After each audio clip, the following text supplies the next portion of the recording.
আসছে, প্রত্যেকটারই রেফারেন্স লেখা আছে, হয়তো আরো অনেকবার আসছে, আমার কাছে যতটুকু চোখে পড়ছে বা আমি যতটুকু কালেক্ট করতে পারছি আমি ওইটুকুই এখানে লিখছি। প্রথম বিন্দুটা কত বলছে? -1, √3 না? -1, √3 কিসের ভ্যালু দেওয়া আছে আমার কাছে? এক্স এর ভ্যালু দেওয়া আছে আর ওয়াই এর ভ্যালু দেওয়া আছে।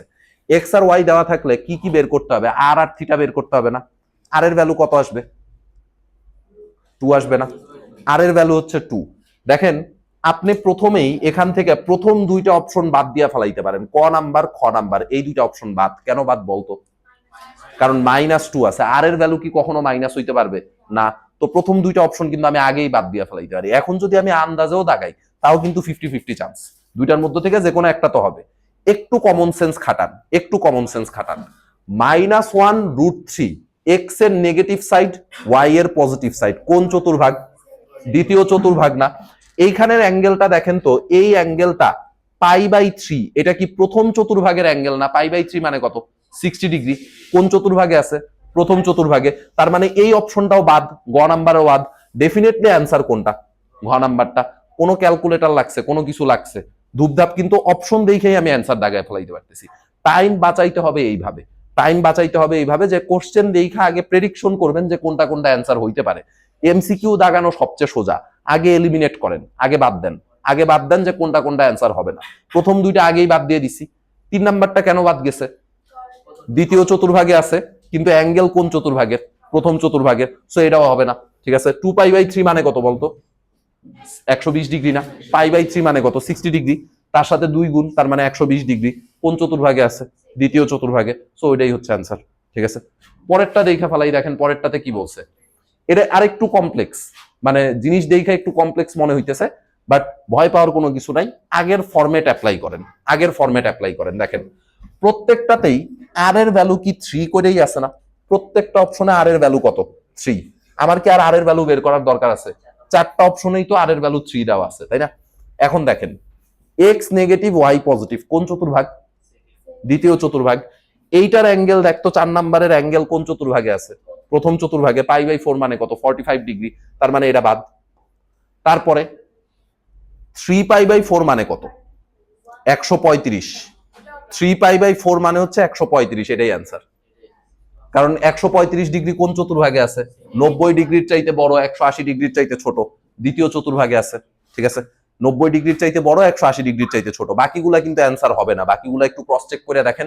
7π/4 মানে কত ডিগ্রি? 45 × 7, 45 × 7 করলে কত হয়? 315। তার মানে চতুর্থ চতুর্ভাগে চলে যাইতেছে। 5π/4 চলে যাবে তৃতীয় চতুর্ভাগে। ঠিক আছে, আপনার কি এই পুরো অঙ্ক করার জন্য কোনো ক্যালকুলেটর লাগছে? কোনো কিছু লাগছে? এমসিকিউ গুলো এমনি একটু শর্টকাটে সলভ করব। ঠিক আছে, পরেরটা দেখেন, এটাতে কি বলছে? -√2, -√2, এইটার পোলার স্থানাঙ্ক কত? -√2, -√2 কোন চতুর্ভাগে আছে? তৃতীয় চতুর্ভাগে। তৃতীয় চতুর্ভাগের অ্যাঙ্গেল কোনটা আছে দেখেন তো। 5π/4 কি তৃতীয় চতুর্ভাগে? হ্যাঁ, তাহলে ঘ নাম্বারটা অ্যান্সার। ঠিক আছে, ঘ নাম্বারটা হচ্ছে অ্যান্সার। উল্টা দিক, ক্লকওয়াইজ রোটেশন। ঠিক আছে, পরেরটাতে আসেন। বল, খ নাম্বার 270 ডিগ্রি। 270 ডিগ্রি তো কোনো চতুর্ভাগে পড়ে নাই, অক্ষের উপরে আছে। ওয়াই অক্ষের নেগেটিভ উপরে না? এই যে 270 ডিগ্রি মানে কত? এইটুকু হচ্ছে 90, এইটুকু 180, এইটুকু হচ্ছে 270। এই জায়গাটা হচ্ছে 270 ডিগ্রি। ঠিক আছে, কিন্তু আমার এই বিন্দু আছে কোন চতুর্ভাগে? তৃতীয় চতুর্ভাগে আছে না? তার মানে তো এটা অক্ষের উপরে থাকলে আমার হবে না, আমার তো তৃতীয় চতুর্ভাগে থাকা লাগবে, আর একটু ভিতরের দিকে থাকা লাগবে। ঠিক আছে, এই কারণে খ নাম্বারটা অ্যান্সার হয়নি। ঠিক আছে, এরপরেরটাতে আসেন 1, -1, এটার পোলার স্থানাঙ্ক কত? 1, -1 কোন চতুর্ভাগ? চতুর্থ চতুর্ভাগ না? এক্স এর পজিটিভ, ওয়াই এর নেগেটিভ, কোন চতুর্ভাগে আছে? চতুর্থ চতুর্ভাগে। সো চতুর্থ চতুর্ভাগের অ্যান্সার কোনটা? ঘ নাম্বারটা। ঠিক আছে, দেখেন কোশ্চেন কি কঠিন লাগতেছে? এগুলা কিন্তু প্রত্যেকটা বোর্ড পরীক্ষায় আসে। আপনার মনে হয় না যে 1 সেকেন্ডের বেশি টাইম লাগা উচিত? ঠিক আছে, প্রশ্নগুলাতে এমনিই আসলে টাইম সেভ করা লাগবে, কথা বুঝছি। তারপরে √3, 1, এটা কোন চতুর্ভাগে আছে? আচ্ছা, এটা আসলে করা লাগবে, এটাতেও অপশন আপনি বাদ দিতে পারেন। গ নাম্বার আর ঘ নাম্বার অপশন আগেই বাদ চলে যাবে। কেন? কারণ আর এর ভ্যালু কত আসবে? আর এর ভ্যালু আসবে হচ্ছে 2, আর এর ভ্যালু আসবে হচ্ছে 2, তার মানে এইটা আর এইটা, এই দুইটা তো অ্যান্সার হবে না, কারণ এই দুইটা তো আর এর ভ্যালু 2 নাই। কোনটা অ্যান্সার হবে? ক নাম্বারটাও হবে না, ক নাম্বারটাও হবে না, খ নাম্বারটা অ্যান্সার হবে। ক কেন হবে না? কারণ 1/√3 এর ভ্যালু, tan ইনভার্স 1/√3 এর ভ্যালু তো আর π/4 না, tan ইনভার্স 1/√3 এর ভ্যালু তো π/4 না, তার মানে ডেফিনেটলি খ নাম্বারটা অ্যান্সার। ঠিক আছে, তারপরে আসেন -1 -√3। দেখেন এটা অ্যাডমিশনে অনেকবার করে আসছে, অ্যাডমিশন পরীক্ষা অনেকবার করে আসছে। -1 -√3, আর এর ভ্যালু কত আসবে? 2, আর এর ভ্যালু আসবে হচ্ছে 2, তার মানে গ ঘ বাদ। ঠিক আছে, তারপরে এইটা তো প্রথম চতুর্ভাগের বিন্দু না, প্রথম চতুর্ভাগে কি আছে? নাই, তার মানে ক নাম্বারটাও বাদ, অ্যান্সার হচ্ছে খ নাম্বারটা। ঠিক আছে, প্রত্যেকটা কোশ্চেন দেখেন আমরা কিন্তু খালি কোশ্চেন মানে অপশন চেক করে অ্যান্সার দাগায় ফেলাইতেছি। সূত্র জানি, বাট এমসিকিউতে অন্যদের চাইতে আগায় থাকতে হইলে এই ট্রিকটুকুই আপনার কাজে লাগবে। ঠিক আছে, ম্যাথের এমসিকিউতে আমি মোটামুটি শিওর, একেবারে বলতো যে ম্যাথ 25টার 25টা এমসিকিউ হয়েছে কার কার এসএসসি তে? হ্যাঁ, 25টার 25টা হয়েছে কার কার? একটাও নাই। পরে পরে পরে একটাও হয়েছে কারো?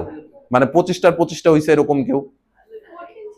কঠিন হয় না আসলে, প্রশ্নগুলো এরকম ট্রিকি হয়। আপনার ছোটবেলার থেকে শর্টকাট গুলা শিখেন নাই দেখে আপনাদের হচ্ছে টাইম বেশি লাগছে। ঠিক আছে, আচ্ছা ওইটা তো ভুল থাকলে ভুল থাকলো, বাকি 24টা কি তোর হয়েছে? তোর জন্য 25টাই ভুল ছিল, তোরে 25টাই একেবারে ফ্রি নাম্বার দিয়ে দিবে। দেখ এবার আয়, কোন বিন্দুর কার্তেশীয় স্থানাঙ্ক এত হলে বিন্দুটির পোলার স্থানাঙ্ক কত? এই কার্তেশীয় কত বলছে? -1√3 কোন চতুর্ভাগে আছে? ও আচ্ছা, এখানে তো আচ্ছা এখানে তো আর এর ভ্যালু দেখলেই বোঝা যাইতেছে, আর এর ভ্যালু তো 2 আসবে, আর এর ভ্যালু তো 2 আসবে। আর এর ভ্যালু 2 কয়টা অপশনে আছে? একটা অপশনে। এই এত সহজ একটা অঙ্ক দেখেন অ্যাডমিশন পরীক্ষায় এতবার করে আসছে। ঠিক আছে, অ্যাডমিশন পরীক্ষায় এতবার করে আসছে। সো মানে কঠিন বলতে কোনো কিছু নাই, আপনি শুরু থেকে পড়বেন দেখবেন যে সবগুলাই আসে সোজা। আর এগুলো তো আবারও রিপিট করছে, একই প্রশ্নই তো বারবার করে রিপিট করে। আচ্ছা হইলো, এরপরে দেখ, এরপরে এটা কত হবে বল? 1, -√3। এটাও আর এর ভ্যালু কত আসবে? 2, তার মানে গ নাম্বারটা অ্যান্সার। গ ছাড়া তো আর কোনোটা অ্যান্সার হওয়া পসিবল না। কেন পসিবল না বলতো? ক আর খ তো হবে না, কারণ আর এর ভ্যালু মিলে নাই। ক আর খ হবে না হচ্ছে আর এর ভ্যালু মিলে নাই। গ নাম্বারটা কেন হইলো? কারণ আপনার এই বিন্দু কোন চতুর্ভাগে আছে? চতুর্থ চতুর্ভাগে। এক্স এর পজিটিভ, ওয়াই এর নেগেটিভ, চতুর্থ চতুর্ভাগ। ঘ নাম্বার অপশনে অ্যাঙ্গেল কোন চতুর্ভাগের? প্রথম চতুর্ভাগের, তাহলে তো ঘ নাম্বারটাও অ্যান্সার না, গ নাম্বারটাই অ্যান্সার। ঠিক আছে, তারপরে আসেন 1, 150 ডিগ্রি বিন্দুর কার্তেশীয় স্থানাঙ্ক কত? ক্যালকুলেটর লাগবে? জীবনেও না। কেন? 150 ডিগ্রি কোন চতুর্ভাগে আছে? দ্বিতীয় চতুর্ভাগে। দ্বিতীয় চতুর্ভাগে কি হয়? X negative Y positive, X negative Y positive এরকম একটা অপশনই আছে খ নাম্বারটা। ঠিক আছে, দেখেন আপনারা কি করতেন, আপনারা নর্মাল নিয়মে করতে গেলে করতেন যে ভাই X equal to R cos theta. এবার বসে বসে ভাবতেন আচ্ছা ভাই কজ 150 ডিগ্রি এটার ভ্যালু কত? এটা তো ক্যালকুলেটর ছাড়া জীবনেও পারবো না। কজ 150 এর ভ্যালু কত? এটার বের করার জন্য কি ক্যালকুলেটর লাগতেছে? তুই খালি দেখতেছিস 150 ডিগ্রি দ্বিতীয় চতুর্ভাগে আছে, দ্বিতীয় চতুর্ভাগে এক্স নেগেটিভ হবে ওয়াই পজিটিভ হবে, তাহলে কয় নাম্বারটা অ্যান্সার? 2 নাম্বারটা। শেষ। তারপরেরটা 3, -60 ডিগ্রি। -60 ডিগ্রি কোন চতুর্ভাগে আছে? চতুর্থ চতুর্ভাগে না? +60 ডিগ্রি হচ্ছে প্রথম চতুর্ভাগে, -60 ডিগ্রি হচ্ছে চতুর্থ চতুর্ভাগে। চতুর্থ চতুর্ভাগে কি হয়? X positive Y negative, X positive Y negative এরকম দুইটা অপশন আছে। এক্স পজিটিভ ওয়াই নেগেটিভ দুইটা অপশন আছে, তাইলে আমার একটু চেক করতে হবে, তাইলে একটু চেক করতে হবে। এই যে দেখেন এতক্ষণ পরে আইসা একটা অঙ্ক আমরা করতেছি যেটাতে আসলে সূত্র ইউজ করা লাগতেছে। এতক্ষণ পর্যন্ত কিন্তু খালি অপশন দেখে দাগাই গেছি, এবার খালি হচ্ছে একটু সূত্র ইউজ করব। বলেন এক্স ইকুয়াল টু কি শিখছিলাম? আর কস থিটা। আর এর ভ্যালু কত? আর এর ভ্যালু হচ্ছে 3 কজ -60 ডিগ্রি। কজ এর ভিতরে নেগেটিভের কি কোনো ইম্প্যাক্ট আছে? কজ অফ মাইনাস থিটা সেটা কত হয়ে যায়? শুধু কস থিটা, তার মানে এটারে লিখতে পারি 3 cos 60 ডিগ্রি। cos 60 এর ভ্যালু কত ভাইয়া? cos 60 এর ভ্যালু হচ্ছে হাফ, তার মানে হবে 3 ইনটু হাফ, 3 ইনটু হাফ করলে হচ্ছে 3/2। তাহলে x এর ভ্যালু 3/2, এটা আছে খালি গ নাম্বারে। x এর ভ্যালু 3/2 এটা আছে হচ্ছে গ নাম্বারে আর ক নাম্বারে, দুইটাতেই কিন্তু আছে। গ গতেও আছে কতেও আছে, কিন্তু ক কি অ্যান্সার হবে? ক তো প্রথম চতুর্ভাগে আছে, ক নাম্বার অ্যান্সার না, তাহলে ডেফিনেটলি গ নাম্বারটা অ্যান্সার। কথা বুঝছি? এরকম কিন্তু একটু ট্রিক খাটাইতে হবে, একটু জাস্ট হচ্ছে মাথা ঠিক রাইখা তারপরে হচ্ছে অ্যান্সার করা লাগবে। পরেরটা বলেন, এটা কত হবে? কোন বিন্দুর, আচ্ছা এই প্রশ্নটা একটু মানে ক্রিটিক্যাল, ক্রিটিক্যাল বলতে দেখা ক্রিটিক্যাল মনে হইতে পারে। কোন বিন্দুর পোলার স্থানাঙ্কের কোটি 90 ডিগ্রি হলে ওই বিন্দুর কার্তেশীয় স্থানাঙ্কের ভুজ কত? পোলার স্থানাঙ্কের কোটি 90 ডিগ্রি, ওই বিন্দুর কার্তেশীয় স্থানাঙ্কের ভুজ কত? ঠিক আছে, এটাও কিন্তু বোর্ড পরীক্ষায় আসা।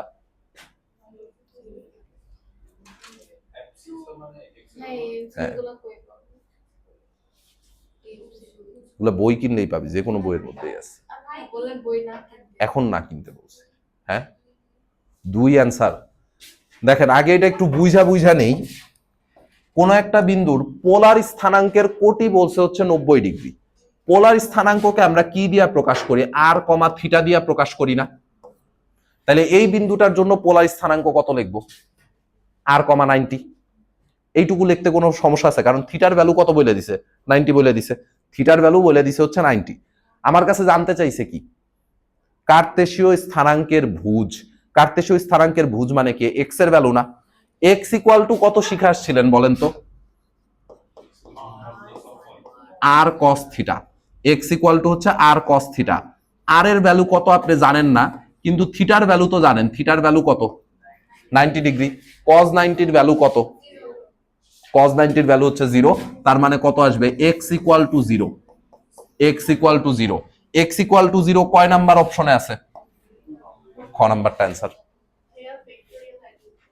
হ্যাঁ হ্যাঁ, ভেক্টোরিয়াল অ্যাঙ্গেল। ও আচ্ছা, ভেক্টোরিয়াল অ্যাঙ্গেল মানেই হচ্ছে ওই থিটার ভ্যালুটা।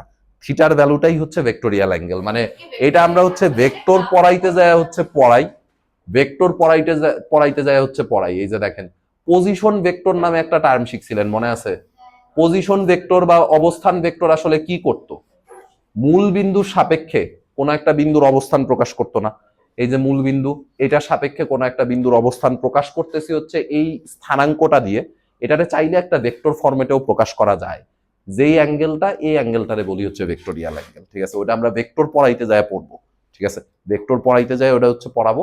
আপাতত হচ্ছে জাস্ট মনে রাখেন যে থিটা যেই কথা, ভেক্টোরিয়াল অ্যাঙ্গেল একই কথা। ঠিক আছে, বললাম তো যে কোনো বই কিনলেই পাবেন। এটা কলেজ খুলুক তারপরে বই কেন। ঠিক আছে, এখন আপাতত লাগবে না। আচ্ছা, এবারে আসেন এর পরেরটাতে। এটা তো গেল, এটাও গেল। আমরা হচ্ছে এইটা বলেন, 3,90 ডিগ্রি কার্তেশীয় স্থানাঙ্ক কত? এক্স ইকুয়াল টু কত? R cos theta. X equal to R cos theta. তার মানে এক্স এর ভ্যালু কত আসবে? 0। এক্স এর ভ্যালু আসবে হচ্ছে 0। এক্স এর ভ্যালু 0 কয়টা অপশনের মধ্যে আছে? 2টা অপশনে আছে, কতেও আছে ঘতেও আছে। কিন্তু ঘ নাম্বারটা তো আর হবে না, ক নাম্বারটা হবে অ্যান্সার। কারণ 0,0 তো মূল বিন্দু, 0,0 তো মূল বিন্দু। সো ঘ নাম্বারটা তো আর হওয়া পসিবল না, ক নাম্বারটাই হবে। ঠিক আছে, তারপরে কোন বিন্দুর পোলার স্থানাঙ্ক 3,150। দেখেন ডিইউতে আসছিল 15-16 সালে, ঢাকা বোর্ডে আসছিল 22 সালে। এই টাইপের কোশ্চেন করতে গেলেও কিন্তু আপনার সময় লাগা উচিত না। 150 ডিগ্রি কোন চতুর্ভাগে আছে? দ্বিতীয় চতুর্ভাগে। দ্বিতীয় চতুর্ভাগে এক্স কি হয়? নেগেটিভ। ওয়াই কি হয়? পজিটিভ। এক্স এর নেগেটিভ, ওয়াই এর পজিটিভ, একটা অপশনেই আছে গ নাম্বারে। এক্স এর নেগেটিভ, ওয়াই এর পজিটিভ। আর কোন অপশনে কি আছে এক্স নেগেটিভ ওয়াই পজিটিভ? 4টা অপশন কিন্তু দেখতে আইডেন্টিক্যাল, 4টা অপশন দেখতে একই রকম, কিন্তু এক্স নেগেটিভ হবে, ওয়াই পজিটিভ হবে। কয়টা অপশনে আছে? একটা অপশনেই আছে। সো গ নাম্বারটা হচ্ছে অ্যান্সার। তারপরে আচ্ছা, এইগুলা বাকি সবগুলাই আসলে পারবেন। আসেন আর 2টা অঙ্ক করায় ছেড়ে দিই। দেখ, এটা কি আমরা একটু আগে করায় আসছি না? এই একটা সমীকরণ দেওয়া ছিল, এটারে কিসে প্রকাশ করতে বলছে? পোলার সমীকরণে। তাহলে পোলার সমীকরণে প্রকাশ করার জন্য কি করব বলেন? এক্স স্কোয়ার প্লাস ওয়াই স্কোয়ারের পরিবর্তে বসায় ফেলাবো আর স্কোয়ার, প্লাস এর মতো থাকবে, ওয়াই এর বদলে বসাবো হচ্ছে আর সাইন থিটা। এটা ইকুয়াল টু 0। পুরাটারে আর দিয়া ভাগ করে দেন, তাহলে r plus a sine theta equal to 0। কয় নাম্বার অপশনে আছে? R plus a sine theta equal to 0, গ নাম্বার। এই গ নাম্বারটা হচ্ছে অ্যান্সার। ঠিক আছে, বুঝছি নাকি বুঝি নাই? বুঝছি। তারপরে আসেন আর একটা লাস্ট ম্যাথ করি আমরা, এইটুকু করেই হচ্ছে ছেড়ে দিব। দেখেন এইটা কত হবে বল, আর ইকুয়াল টু 3 cos থিটা, এর কার্তেশীয় সমীকরণ কত? আর ইকুয়াল টু 3 cos থিটা, এর কার্তেশীয় সমীকরণ কত? কার্তেশীয় সমীকরণ মানে কি এক্স আর ওয়াই নিয়ে আসতে হবে না? যেই অবস্থায় আছে এই অবস্থায় কি আপনি এক্স এর ভ্যালু বসাইতে পারবেন? পারবো না। স্কয়ার করেও আসলে লাভ নাই, বোথ সাইডে আর দিয়া মাল্টিপ্লাই করেন। বোথ সাইডে যদি আপনি আর দিয়া মাল্টিপ্লাই করেন তাহলে দেখেন তো এই কথা লেখা যায় না, r square equal to 3r cos theta. Both সাইডে আর দিয়া মাল্টিপ্লাই করছি, বাম পাশেও আর দিয়া গুণ করছি, ডান পাশেও আর দিয়া গুণ করছি, তাহলে আর স্কয়ার ইকুয়াল টু কত হয়ে যাবে? 3r cos theta. আর স্কয়ারের বদলে কত বসাবো বলেন? X square plus Y square. R cos থিটার বদলে কত বসাবো? 3x। এক পাশে নিয়ে আসেন, X square plus Y square minus 3x equal to 0। কয় নাম্বারে আছে? 1 নাম্বার। সো ক নাম্বারটা হচ্ছে অ্যান্সার। বুঝছি? পারবো? আচ্ছা, সো আজকে কি কি পড়ছি একটু সামারি করে দেই। কি কি পড়ছি বলতো? প্রথম থেকে একটু দেখে আসেন। আজকে অলরেডি আমাদের প্রায় 39-40টা